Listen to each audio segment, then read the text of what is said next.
सभी को नमस्कार। आज हम बहते हुए जल की से निर्मित होने वाली स्थलाकृतियों में नदी के जो निक्षेपात्मक स्थल रूप हैं उनके बारे में चर्चा करेंगे। नदी के निक्षेपात्मक स्थल रूपों से तात्पर्य है कि नदियों के द्वारा जो जलोढ़क और पदार्थ बहा करके लाए जाते हैं, उन जलोढ़कों और पदार्थों का जमाव नदियाँ अपने क्षेत्र में क्रमिक रूप से करने पर उनसे निर्मित होने वाली स्थलाकृतियों को नदियों के निक्षेपात्मक स्थल रूप कहा जाता है। डिपोजिशनल लैंडफॉर्म्स कहा जाता है। नदियाँ अपने तीव्र प्रभाव वाले वेग के साथ पदार्थों की काट छाँट करके बड़ी मात्रा में जलोढ़कों को साथ लेकर के आती हैं। नदियों के इन स्थलाकृतिक निक्षेपात्मक स्थल रूप बनने के जो कुछ मुख्य कारण हैं, उन कारणों पर हम पहले चर्चा करेंगे कि नदियों के निक्षेपात्मक स्थल रूप किस प्रकार से बनते हैं या नदियाँ कब अपने निक्षेपात्मक स्थल रूप बनाती हैं। जब नदियाँ अपने सागर या मुहाने पर मिलने वाली होती हैं तो वहाँ नदियों के ढाल में कमी हो जाने पर, धरातल के ढाल में कमी हो जाने पर नदियों के साथ लाए हुए पदार्थ अधिक दूरी तक गमन नहीं कर पाते, तो वो नदियाँ उन्हें अपने उन क्षेत्रों में जमा करना प्रारंभ कर देती हैं। वहीं दूसरा कारण होता है कि नदियों के भार में अत्यधिक वृद्धि होती चली जाती है, जिससे नदियाँ उन्हें ढोने में सक्षम नहीं रहती, तो नदियाँ उन पदार्थों को एक क्रमिक रूप से जमा करना प्रारंभ कर देती है। वहीं कभी कभार जलवायुगत परिवर्तनों के कारण या ऐसे प्रदेश में नदियाँ पहुंच जाती हैं जो शुष्क प्रदेश होते हैं, तो वहाँ जल की कमी के कारण नदियाँ उन पदार्थों को अपने साथ बहा कर ले जाने में सक्षम नहीं रहती।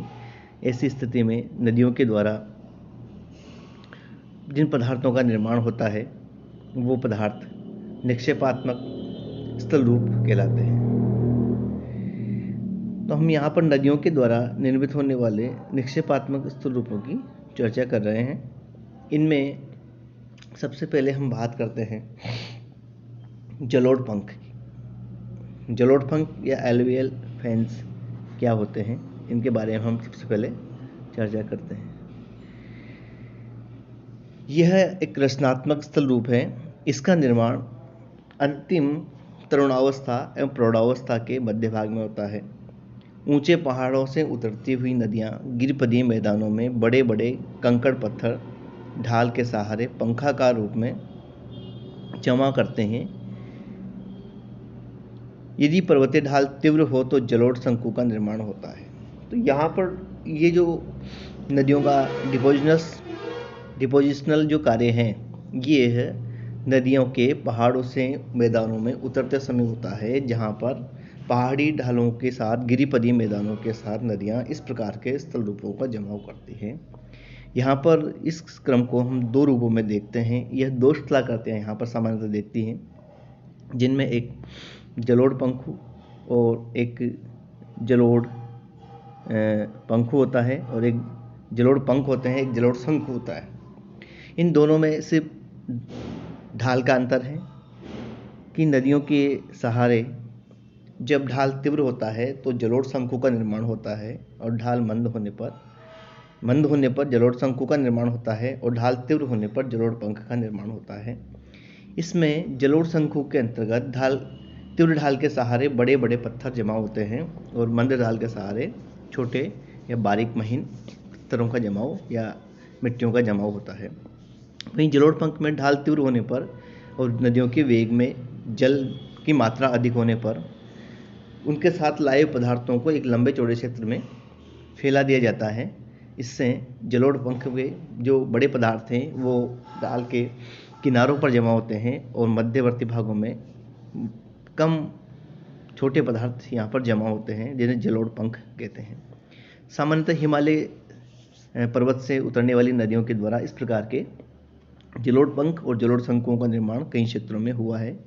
जब किसी क्षेत्र में कई सारे जलोढ़ पंख मिल जाते हैं तो उससे कंपोजिट एलुवियल फेंस कहते हैं, और इनके मिलने से एक गिरिपदीय मैदान की रचना होती है, जो हम लोग हिमालय क्षेत्र में देहरादून और इसके आसपास, हरिद्वार के क्षेत्र के आसपास में क्षेत्रों में हम लोगों को इस तरीके के जलोढ़ पंखों के निर्माण से गिरिपदी मैदानों का निर्माण देखने को मिलता है। ये नदियों के द्वारा अपनी ऊंचाई से सागर की ओर आते वाले क्रम में पहला निक्षेपात्मक स्थूल रूपों का निर्माण इस क्षेत्र में यहाँ पर होता है। इसके बाद हम आगे बात करते हैं अगले निक्षेपात्मक स्थूल रूप की, जिसमें प्राकृतिक तटबंध, जिन्हें नेचुरल लीव्स कहा जाता है। नेचुरल लीव्स क्या है, जब नदियाँ मैदानों में प्रवेश कर देती है तो नदियों के द्वारा मैदानों में बहाव के दौरान नदियों में लगातार क्रमिक रूप से वर्षा जल की प्राप्ति होती है और नदियों के साथ लाई वाली मिट्टी वर्षा जल की कमी आने पर धीरे धीरे किनारों के सहारे महीन बारीक मिट्टियों का जमाव या पदार्थों का जमाव होने लग जाता है, जिससे नदियों के किनारे के साथ मिट्टी की एक दीवार ऊपर बनने लगती है, जिसे प्राकृतिक तटबंध या नेचुरल एम्बैंकमेंट कहते हैं। और ये पास के समीपवर्ती मैदानी भागों की नदियों के बाढ़ से रक्षा करते हैं। परंतु जब कभी नदियों में जल का वेग तीव्र हो जाता है तो ये प्राकृतिक तटबंध टूट जाने से आसपास के क्षेत्रों में बाढ़ आ जाती है। ये एक तरीके से नदियों के द्वारा निर्मित होने वाला एक सुरक्षा कवच है जो क्षेत्र पर मिलता है। इन्हें नेचुरल लीव्स या प्राकृतिक तटबंध कहा जाता है। इसी के साथ लगता हुआ निक्षेपात्मक स्थल रूपों में बाढ़ का मैदान आता है, जिसे हम फ्लड प्लेन कहते हैं। और इस मैदान का निर्माण नदियों के द्वारा वर्षा काल में अत्यधिक प्रवाह से नदियों के प्राकृतिक तटबंधों को तोड़कर पास के मैदानों में जल फैला देती है। इससे महीन जलोढ़ मृदा के जमाव से बाढ़ मैदानों का निर्माण होता है। ये नदियों के द्वारा इस क्षेत्र में बनने वाले उपजाऊ मैदान हैं और वर्षा काल में अत्यधिक मात्रा में जल आने पर नदियाँ जब प्राकृतिक तटबंधों को तोड़ करके आसपास के क्षेत्रों में फैल जाती हैं, तो इस आसपास के क्षेत्रों में इस जल के फैल जाने से इस जल के साथ आने वाली बारीक महीन उपजाऊ मृदा का जमाव आसपास के क्षेत्रों में लगातार होता रहता है। इन मैदानों को बाढ़ के मैदान कहा जाता है, जहाँ पर नदियों के द्वारा बाढ़ें लाई जाती हैं।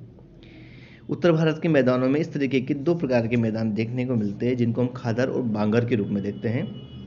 खादर एक तरीके से नदियों के द्वारा वर्तमान के बाढ़ के मैदान हैं, जहाँ पर नदियों का जल बाढ़ के रूप में फैलता है और ये एक उपजाऊ मैदान होते हैं। बिहार में कोसी नदी के द्वारा भी इस तरीके के मैदानों का निर्माण हुआ है। वहीं हांगबो नदी के द्वारा इस तरीके के बाढ़ के मैदानों का निर्माण हुआ है। तो बाढ़ के मैदान नदियों के एक डिपोजिशनल लैंडफॉर्म्स करते हैं, जो आर्थिक क्रियाओं के लिए और कृषि क्रियाओं के लिए एक महत्वपूर्ण केंद्र बने हैं। हम आगे अब नदियों के निक्षेपात्मक स्थल रूप में एक महत्वपूर्ण, जो सबसे महत्वपूर्ण स्थल रूप है, उसकी चर्चा करेंगे, डेल्टा के बारे में।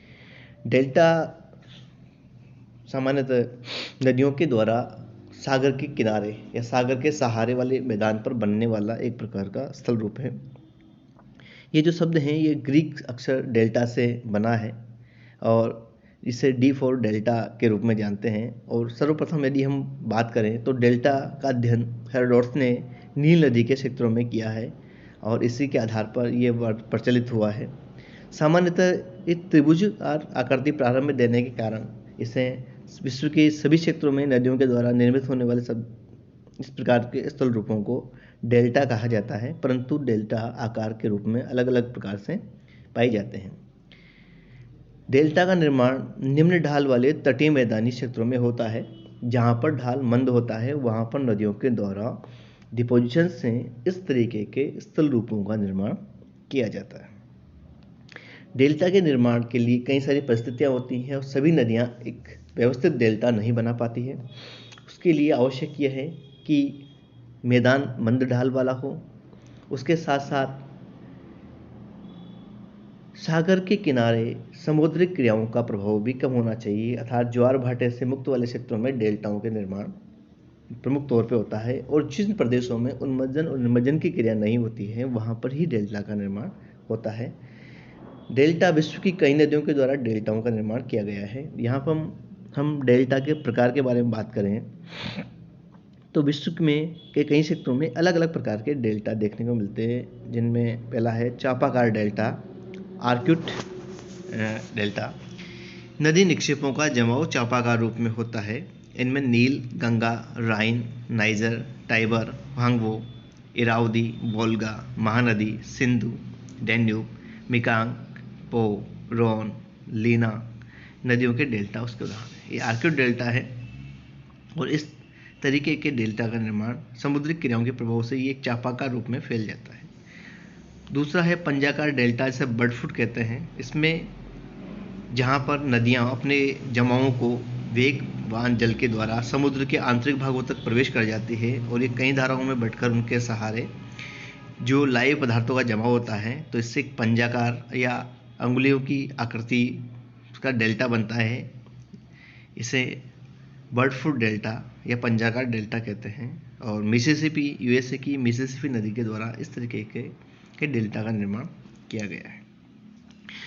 ज्वारनात्मक डेल्टा, एस्चुरिन डेल्टा, वो उन क्षेत्रों में बनता है जहां पर सागर के सहारे तीव्र ढाल होता है और नदियों के द्वारा लाइव पदार्थ सागर के अंदर जमा कर दिए जाते हैं।